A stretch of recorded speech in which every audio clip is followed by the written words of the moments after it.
রতন, জঙ্গলটা তো বেশ ভালোই। এখানে রোজ আসলে আর কাঠের অভাব হবে না। ঠিকই বলেছিস। গ্রাম থেকে অনেকটা দূর তো, তাই হয়তো এখানে কেউ আসে না। না হলে এমন সুন্দর সুন্দর গাছ কি কেউ হাতছাড়া করে? যাকগে, ভালো জায়গা যখন পেয়েছি, রোজ রোজ এখানেই আসবো। তবে সাবধান, এখানকার খোঁজ যেন কেউ না পায়। আরে পাগল নাকি?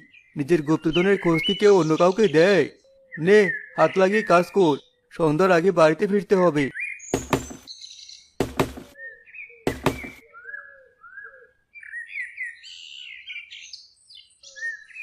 বৌমা, রতন আর মানিককে যে দেখছি না। সকাল সকাল কোথায় গেল দুই ভাই? আর বলবেন না মা, ওদের কি আর সবুর আছে? বাপ মরার পর দিনরাত লাগিয়ে দুই ভাই কাজ করছে।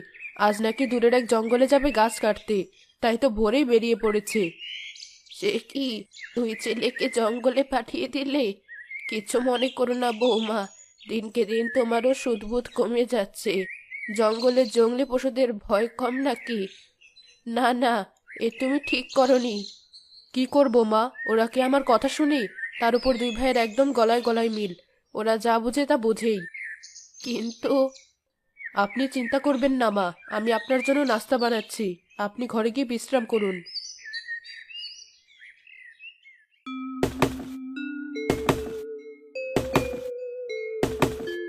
বাপরে বাপ, আর পারছি না। যা রোদ পড়েছে, গলাটা একদম শুকিয়ে গেল। আমারও খুব পানির পিপাসা পেয়েছে।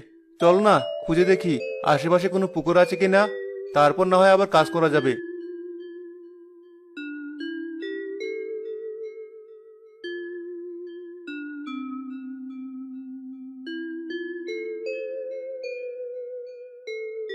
ওই তো একটা পুকুর। চল, আমরা ওখানেই যাই। হ্যাঁ, তাই চল। আমি আর পারছি না পানি না খেয়ে।